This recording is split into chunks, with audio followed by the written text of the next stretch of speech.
oh my God, I'm gonna see people just die right in front of me. Mother Nature is in charge across the world. It was almost like the devil, well, I missed some over here, so I'm going to turn around and go back and burn that up. Lock it up and get in! And the weather is pushing humans to their limits. Hey, it's coming! Oh my God, look at it!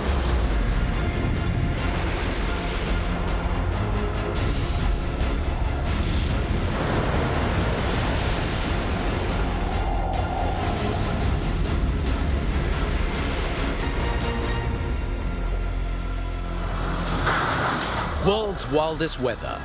Catastrophic and strange weather events from around the globe, filmed on camera by those caught up in the chaos. Power lines everywhere. Expert meteorologists explain the causes behind the events and show us why our weather is becoming so challenging and life-threatening. One of the most extreme weather systems on the planet is a typhoon. These occur in the northwest Pacific Ocean. On the 7th of November 2013, one of the biggest typhoons to make landfall hit the Philippine Islands in Southeast Asia. The night before Super Typhoon Haiyan made landfall was one of the most terrifying nights of my life.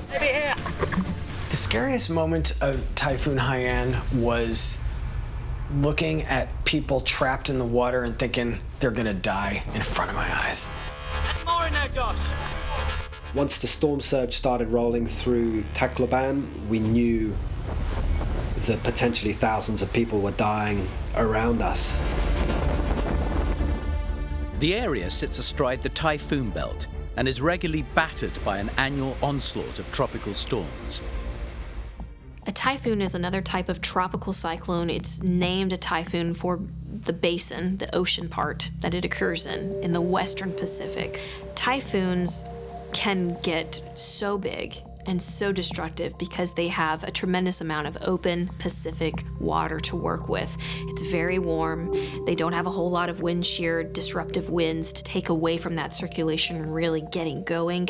And then it's able to build up enough forward momentum so it can just plow on through, feeding off of the warm oceans the entire way, and then carrying with it a surge of water to whatever landmass it impacts. It was clear when we saw the satellite images coming in the night before the storm hit that we were dealing with a potentially record-breaking super typhoon. Typhoon Haiyan was ominously on a collision course with the coastal city of Tacloban, continually building up momentum and its storm surge energy along the way. So we knew all along that storm surge was going to be a huge threat, given that most of the city lies on this small peninsula surrounded by the ocean. But when it actually hit, it was hard to envisage what was going to happen and how it was going to go down. And it still took us by surprise. It had plenty of time to get going and organized and to become just a massive, huge wingspan typhoon. So that meant that it was carrying with it a tremendous amount of surge. And that's really what did the most damage. It wasn't just the fact that it was bringing with it some of the worst wind speeds that a typhoon can carry, but it was also bringing with it a wall of water that moved inland. In some cases, it was measured 17 feet or taller. That's bigger than a two-story home in some cases. To the east of the Philippines, Typhoon Haiyan increased to a massive Category 5 typhoon. The night before Haiyan hit Tacloban, the city was eerily calm. I remember walking around the city and people were just kind of hanging out, playing pool, drinking beer.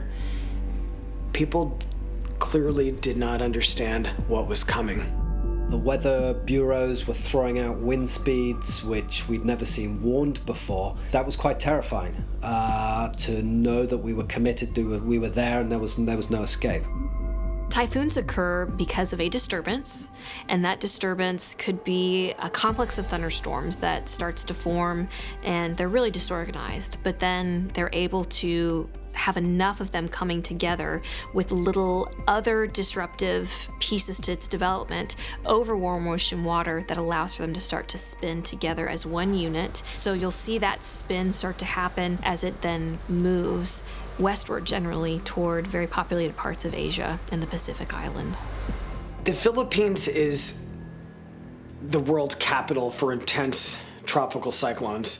More than the US, more than Mexico, more than any other country, the Philippines gets these really intense typhoons all the time. And I think the problem there is that they're used to them. They experience them all the time. So when a really, really exceptional one comes, people don't realize that this one's going to be different.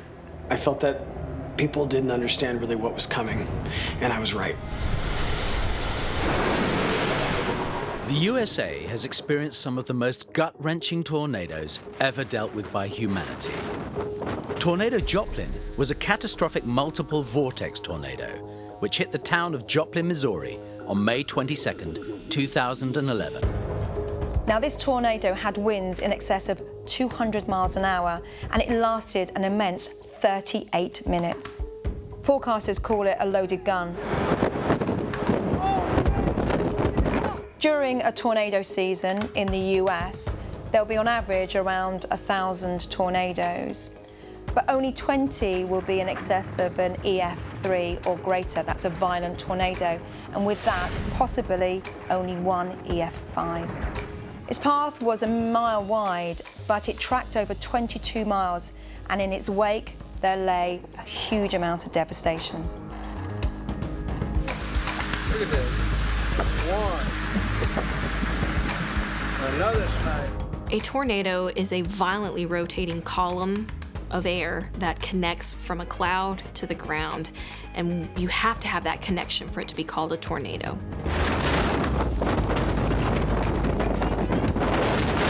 On the 22nd of May 2011, the large city of Joplin was devastated by an EF5 tornado.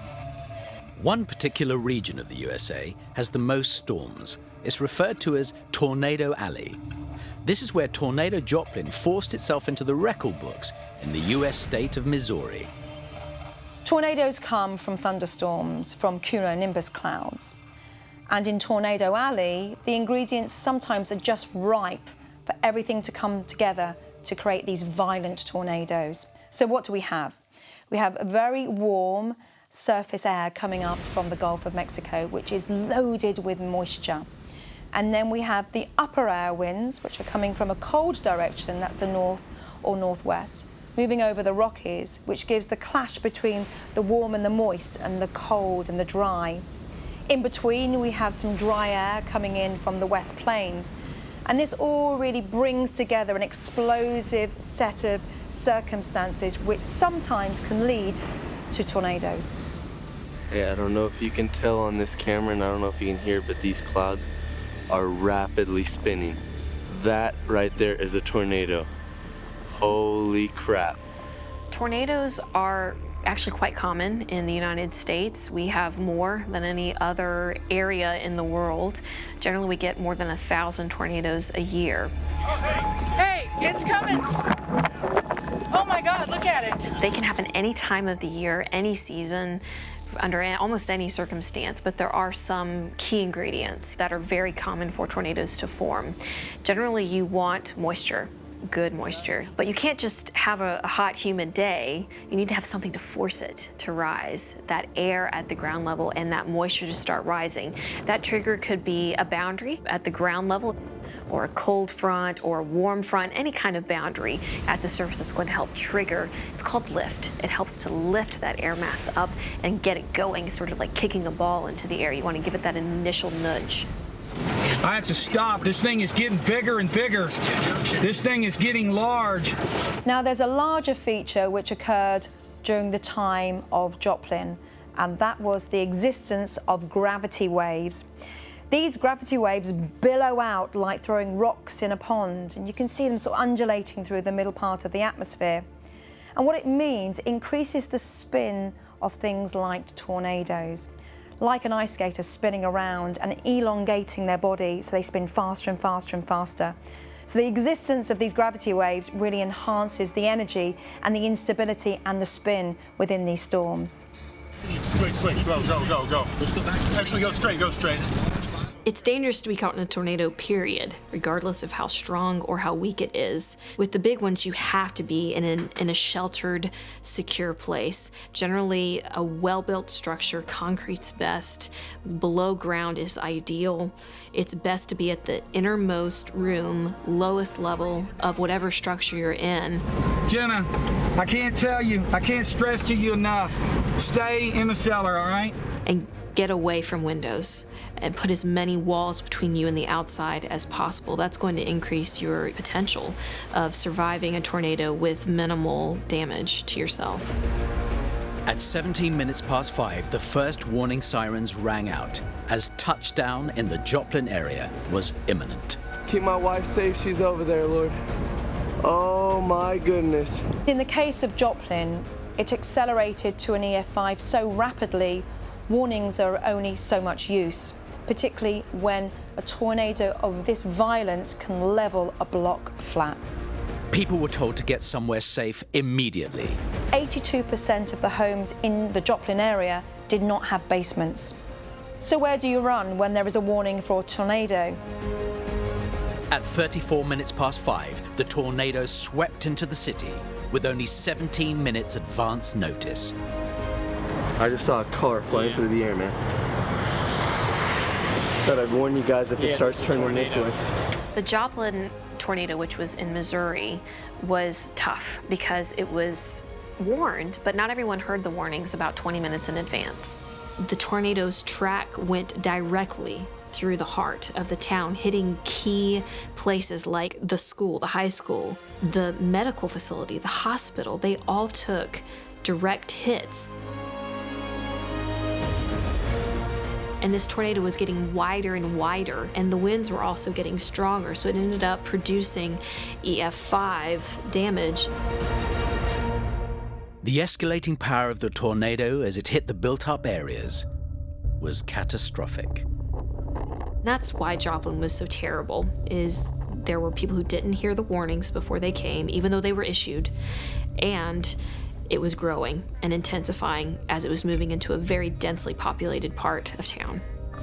Here we are, Joplin, Missouri, after the tornado. We're at the church. It's almost completely destroyed. Around 7,000 buildings were destroyed. When I say destroyed, they were decimated. On average, there are 70 deaths from tornadoes every year in the US, but in the case of Joplin, 158 people lost their lives and over 1,000 were injured. Devastation in all directions, total devastation.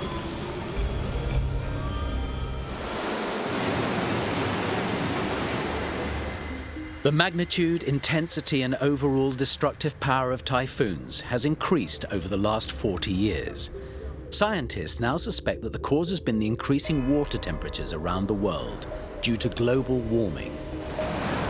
On the 7th of November 2013, the Philippines witnessed their damaging power when Typhoon Haiyan wreaked havoc in its wake, ranking as the most powerful typhoon on record.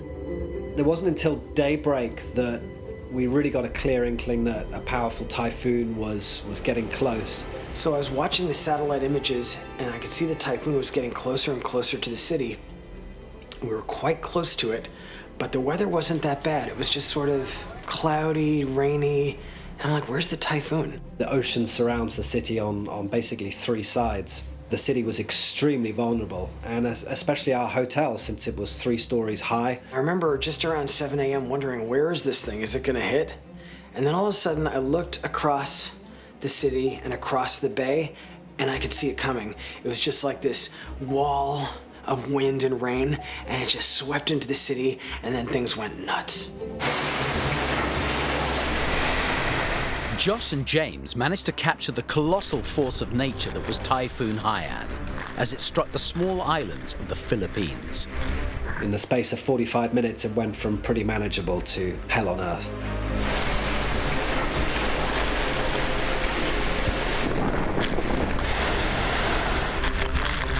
This thing was just like, it was like a bullet. The debris was flying into the corridors of the hotel, windows were blowing out. When the wind reached its full force, we were in this city, so the wind was just swirling between the buildings and wreckage was just flying all around, slamming into other buildings. It was just totally wild. I never saw anything like it. You could hardly see 20 yards away because of all the flying debris, all the rain, the wind. It was really something. After about a half hour, the wind just started to lessen a little bit, just enough so that you could see the street again, and we noticed that the water was just rising. We hadn't even seen it because it was so chaotic with all the wind blowing around. And literally, the ocean was just invading the city. This tremendous storm tide just came up and swept the entire downtown area, and the whole city was underwater. The whole first floor of the hotel, the lobby, the courtyard, everything was underwater, and it was rapidly coming up. And that's when I realized, wow, I can't just stand here and watch. I gotta help. Like, people are gonna die. People really started freaking out and panicking, especially so when we could hear people smashing windows and screaming from the ground floor hotel rooms, which were essentially underwater and filling up, and people were trapped inside. It was just a mad rush to get everyone to the second floor. Now, the problem was people in the first floor rooms were trapped. By the time they realized what was happening, because it happened so fast, the water was too high. They couldn't open the doors, and the water was just coming up. They were trapped in their rooms. And I thought, oh my God, I'm gonna see people just die right in front of me. Out of this dark, flooded corridor on the ground floor came this elderly couple, and the husband was in a wheelchair. He was very frail. So Mark and Josh just immediately pitched in, grabbed him in the wheelchair and hauled him 2 floors up to safety and away from the flooding.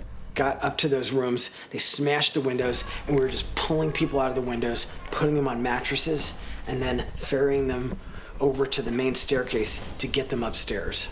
The stairs was slippery and essentially just a waterfall from all the flooding, and the wind was whipping into the hotel and there was debris. One at a time we did that, and we managed to get everyone up the stairs. Every child, every disabled person, everyone up the stairs. As I was walking through the storm surge water, I could feel this weird tingling sensation in my legs. My mind was racing to think what it could be, and I could only conclude that it was some sort of electrical current. Okay, I can feel electricity in the water, guys. A lot of people get killed during typhoons by electrocution. It's a pretty common way to get hurt, so it really freaked me out quite a lot. The incredible thing to me about this typhoon's destructive power was how fast it happened. The ocean came up and just swallowed up the city. The whole city went underwater, and then it just seemed to suck back into the bay. And it was only about an hour or an hour and a half that most of that was happening.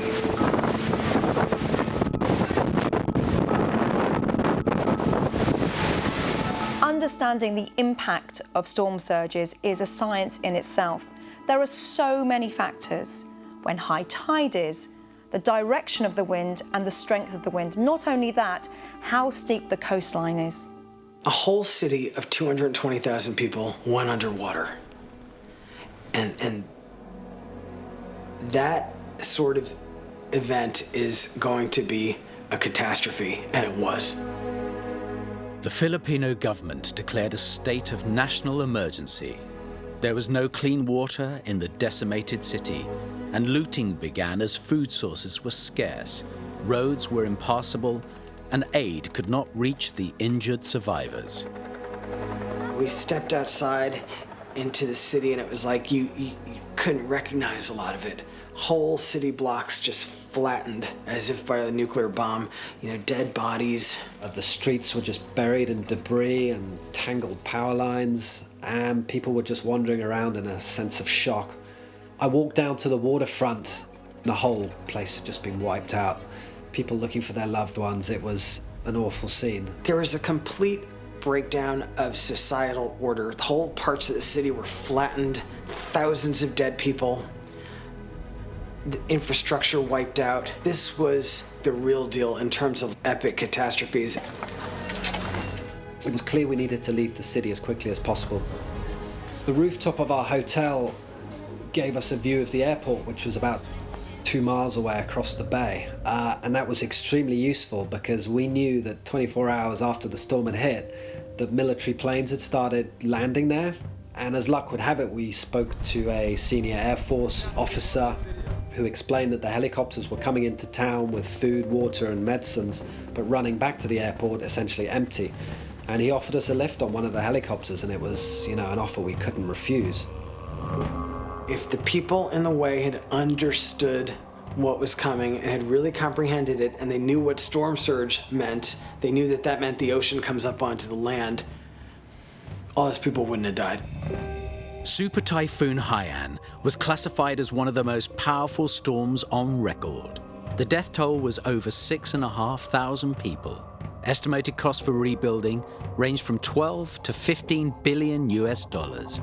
And economically, it will take years to recover from the force of nature that was Typhoon Haiyan. In 2015, the United Kingdom was battered by multiple storms. First, Storm Desmond, and then hot on its heels, Storm Eva. Thousands of homes were left without power and completely flooded out. You see things like this on television, but you'd never have any idea that it will affect you. I guess it's just so unlucky that it actually did. Storm Desmond was supposed to be a once-in-a-decade storm. I mean, I hope I never see that again. They operate right on the limits of their professional ability to save people's lives. There had been some smaller floods before, but there was absolutely nothing like what we'd seen. So any minute now, this is going to go. You think they'd be killed?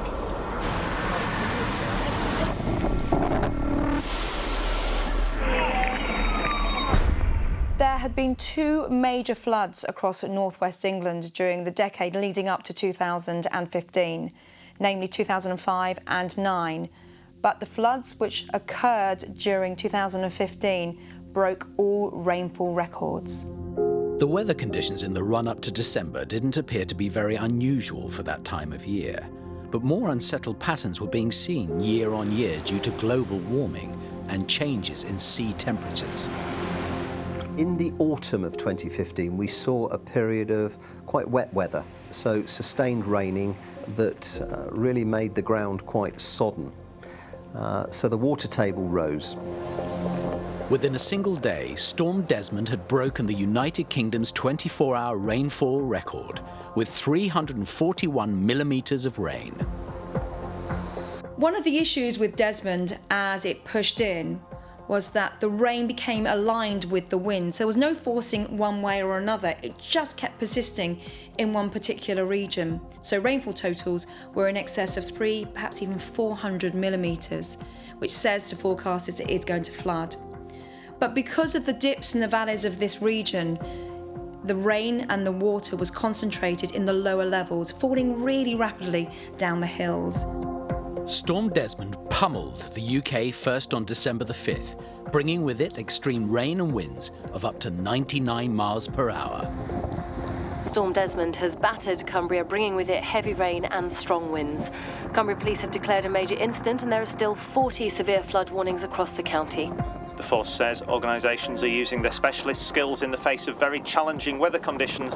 On the 5th of December, a red alert was issued. Flooding and damage to property or loss of life was imminent. The call went out. HM Coast Guard and Alan Howarth's Mountain Rescue Team were just some of the teams scrambled to attend the extensive flooding in Cumbria. There was a torrent of water just piling down the main street. There was no way you would get into it. It was just so serious.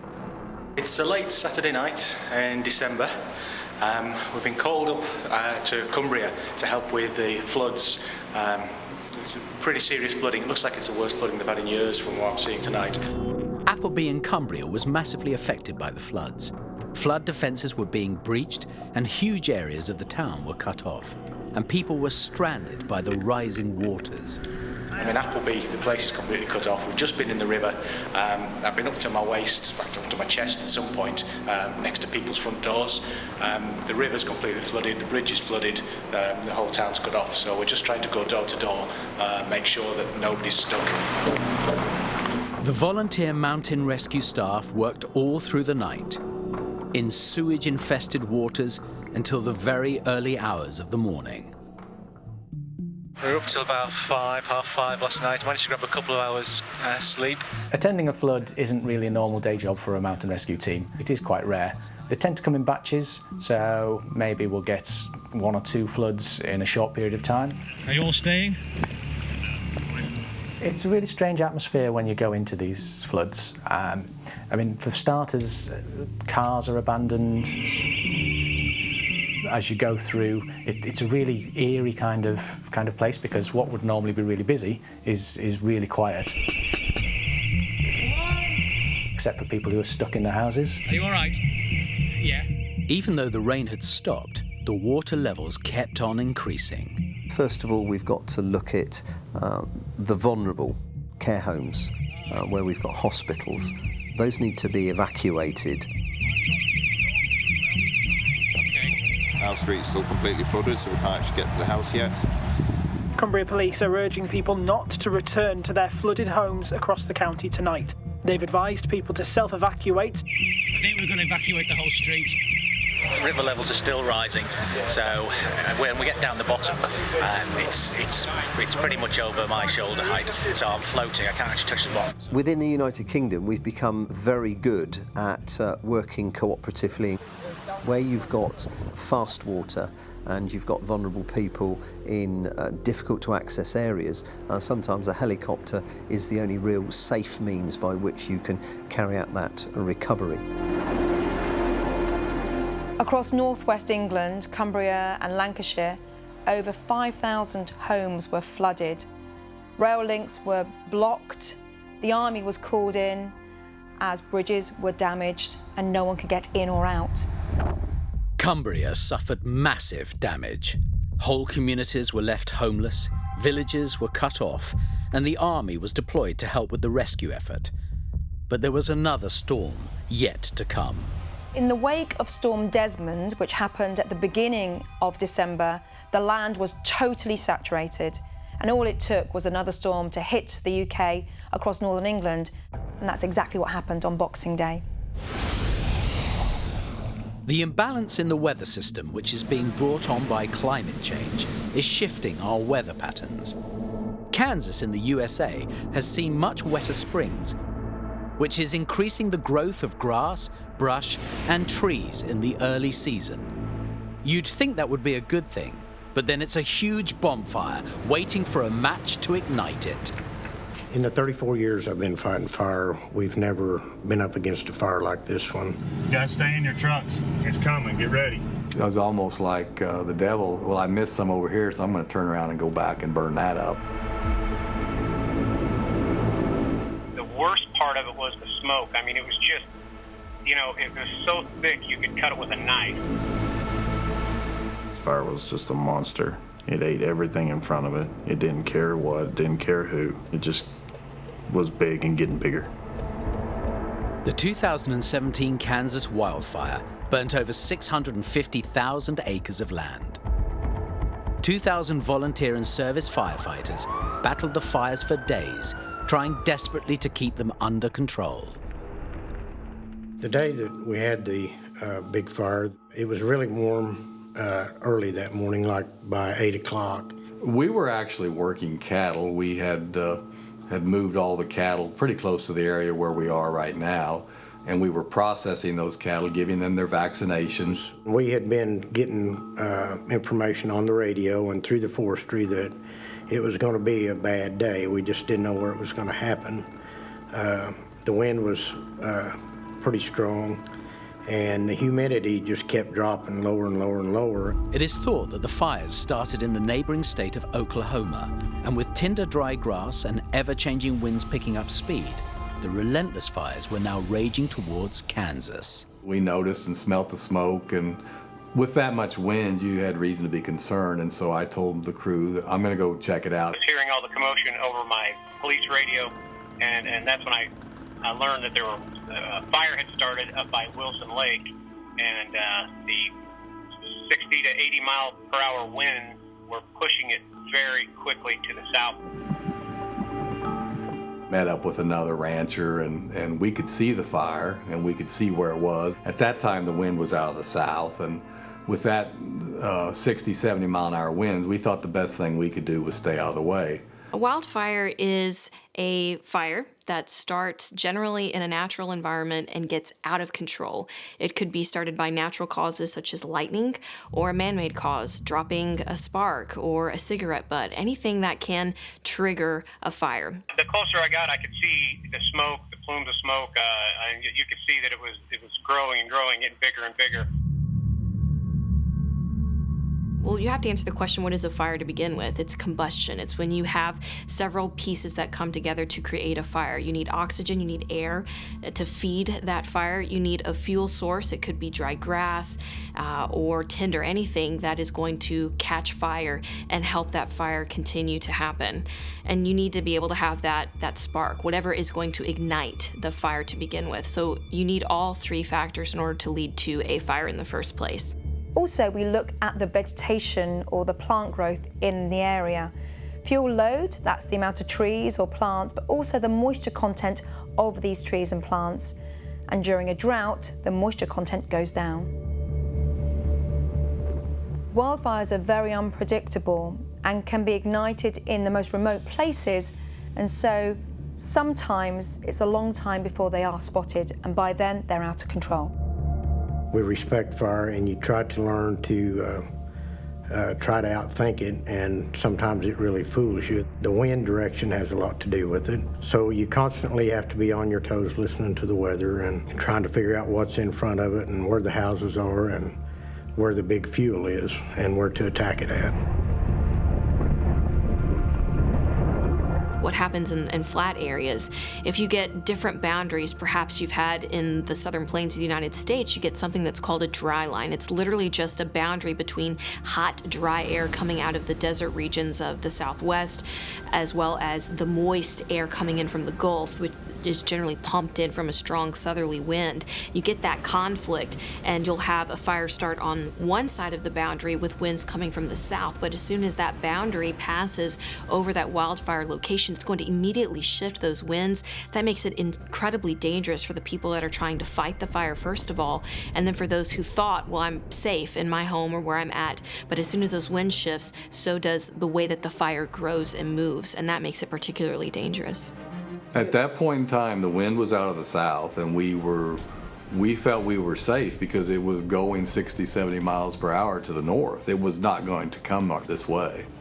The wind switched, and it came straight out of the west, and that changed the whole fire. Now, all of a sudden, this fire was roaring towards us. Stay in your trucks. It's coming. Get ready. We saw it coming, and there was fire and flames as far as you could see, and we turned around and went back to our house. Mark could never have predicted what the fire was about to do next.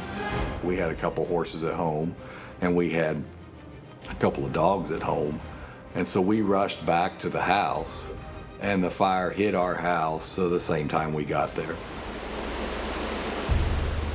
Wild weather phenomenons are becoming commonplace around the globe.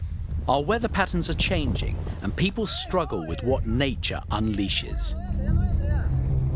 The British Isles was reeling under the intense lashing it had received from Storm Desmond in early December 2015. There was still more flooding to come as Storm Eva decided to deliver its deadly Christmas present to the north of England. Our business was actually in an old mill called Pioneer Mill, which was built, I think, in the 1900s. The building was situated right next to the River Irwell on a bend, which also has kind of a bit of a bottleneck in the river as well. It had flooded a couple of times, never really anything major. The northwest of England is known for wet weather, but nothing like the unstoppable rainfall they were experiencing during Storm Eva. On Christmas Day, we did notice that it had been raining a lot, and I'd subscribed to the environmental agency's flood alerts. I received a text message and a phone call which basically said that we needed to take whatever measures we could as there was a severe risk of flooding. From then, it just carried on raining. It really didn't stop all throughout Christmas Day. And I knew it was going to flood, so I didn't know how bad. There's several types of floods. All of it involves an awful lot of water being in the wrong place at the wrong time. This is our house. That's our house with the shed that's flipped upside down and our front door. The water has gone down, fortunately, from the front of the door. Throw the neighbours with their car. Wide area flooding tends to be what we experienced in the north of the country, where rivers were bursting their bank and huge tracts of land were being affected, along with many, many people. Those kayak lessons weren't a waste then, were they? Storm Eva was causing major problems all over the UK. The emergency services were being stretched to their limits right across the country, from Cornwall to Scotland. In Cornwall, the flooding down there was very localised, and it was water runoff into valleys. The streams and the rivers weren't coping. These flash floods are more of a really short but very heavy period of rainfall. As a forecaster, when you see the potential for in excess of 300 millimetres of rain, flooding is inevitable. The storm was affecting many parts of the UK, but the most torrential downpours were being seen in the northwest of England. Up north, you had a much greater area being impacted. Jesus is cute. With far more infrastructure issues affecting the local authorities that had to respond to that. With the devastation from Storm Desmond still fresh in people's minds, there was hope that Storm Eva would be kinder to them. But over the Christmas period, the rain kept on falling. As we've been flooded with kind of minor floods before, I just thought it was going to be something similar to that again. As the day progressed, when I was getting more and more updates, it kind of became apparent later on that it was much more serious than anything we'd experienced before. So this was the first year, incidentally, that the UK decided to name their storms alphabetically. Storm Eva pushed in again from the Atlantic, and this covered a swathe of counties from Cumbria, Lancashire, right the way across to North Yorkshire. And pretty much within 24 hours, many communities were underwater. The continual rainfall only added to the already sodden ground, and the whole region braced itself again for more flooding as Eva bore down on the area. I was updated by my friends who had other businesses there. I got more kind of text messages, pictures, phone calls, and then the water level just really started rising and going into the building. It became unusually mild for December, and that's because this stream of air was loaded with moisture from the Caribbean, and it meant the rain was going to be enhanced. There was going to be a lot of intense rainfall, and that's exactly what happened. Where the UK sits, a lot of the time, it's in the firing line for depressions, and that's because these depressions are steered by what we call the jet stream, which is a ribbon of upper winds. The winds are very strong in the upper atmosphere, but they do affect the weather at lower levels. And during this time, the jet stream was right across the UK, with colder air coming from the north, warmer air from the south, and a clash of air masses producing these deep depressions. Storm Eva brought more rain, which added to the unprecedented rainfall and resulted in the highest recorded river levels in the area. The violent aftermath of the storm was escalating. A 200-year-old pub in the village of Somerset completely collapsed into the river, and a bridge buckled as a gas main exploded. Get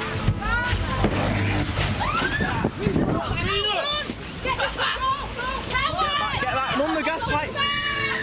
The weather was waging war on the UK.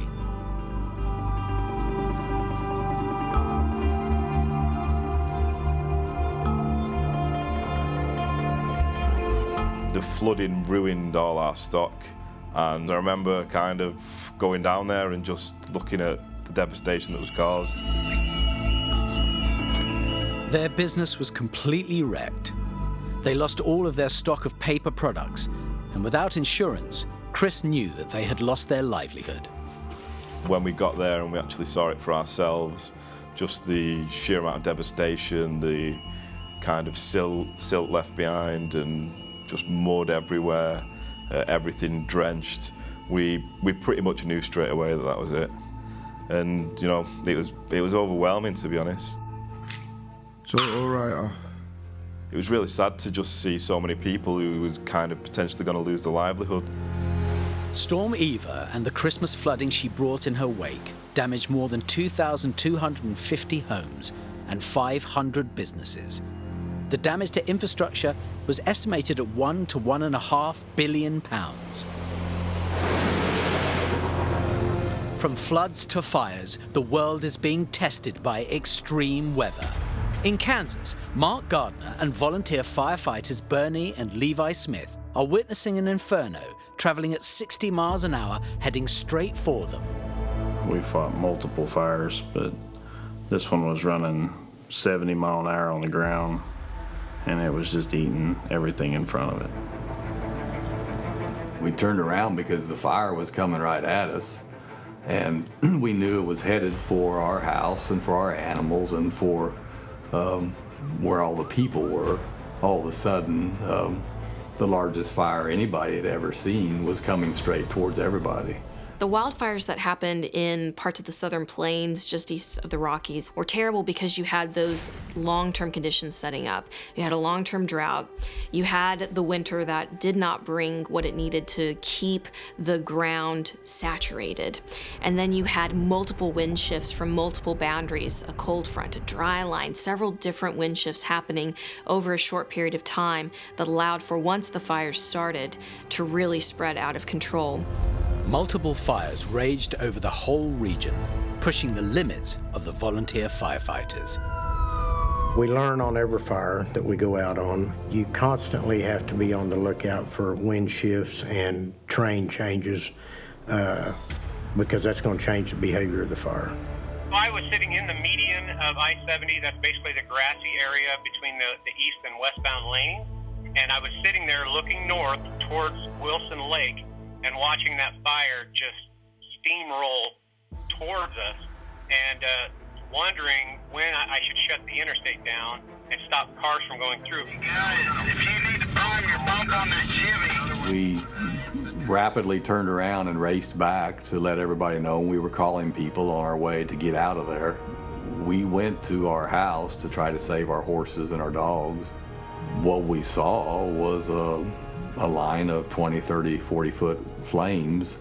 We went into the house, my wife and I did. We were trying to capture the animals or to catch them, and they were too frightened, and I lost my wife in the smoke at the house. It was on fire at that time. I was trying to yell for her, and I could see that her pickup was gone. I said, okay, she's gone, she's safe. I need to get out of here. At that time, the fire had jumped into the median of I-70, and I mean, as soon as it touches that really dry grass we had at that time, I mean, it was like putting gas on a fire. It ignited, exploded, and just took off. I grabbed a few of the pictures of our boys off of our bedroom dresser. Ever since my wife and I have been married, we'd written letters to each other since we were young, and there was a box of letters in our dresser, and I saved that box of letters. I got in the truck, and I couldn't see. At that point, it was totally black. So I pull up to the semi-truck. As he's trying to go forward, go backwards, he's trying to just move his truck in any direction it will go. I was in a panic. I was like, how do I get this guy out of here now? This fire was unprecedented. You know, it just kept going and kept going. Within seconds, the fire had jumped I-70 behind us, and like I said, fire was everywhere. It was on all four sides of us. You could barely see, barely breathe, and that's at the point I decided we're just abandoning the truck because the truck could be replaced. You know, our lives could not. Lock it up and get in! We were very exhausted. We fought fire for 52 hours straight. You just keep going because you have no choice. We had a full crew of firemen that day. It was a constant battle from the time we started until it was sometime early Tuesday morning when the humidity got high enough. It kind of slowed it down a little bit.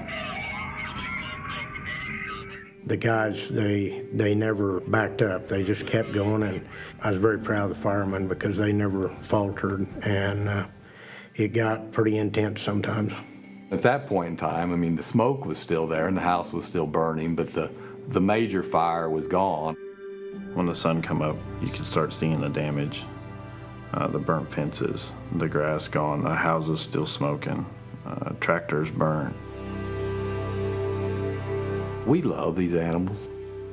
I mean, the dogs are actually the hardest thing we lost, and we saved the horses, but they're family members, and you know, we're stockmen, all the cattle that we lost, and the hardest thing was that we couldn't save all them.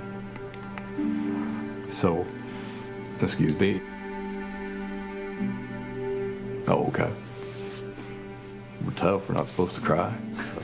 We'd been fighting the fire about 48 hours when we had help from Colorado come in, and so we went and checked on our property then. It burned basically the whole ranch. We found quite a few cows that had been burned that were dead or dying. We were hit hard, but everybody was hit hard. As we look back on it, we're all very fortunate. It's a true blessing that no more people perished than did. In Kansas alone, the fires ravaged at least 600 square miles of grasslands. It's estimated it will take tens of millions of dollars to rebuild their devastated livelihoods.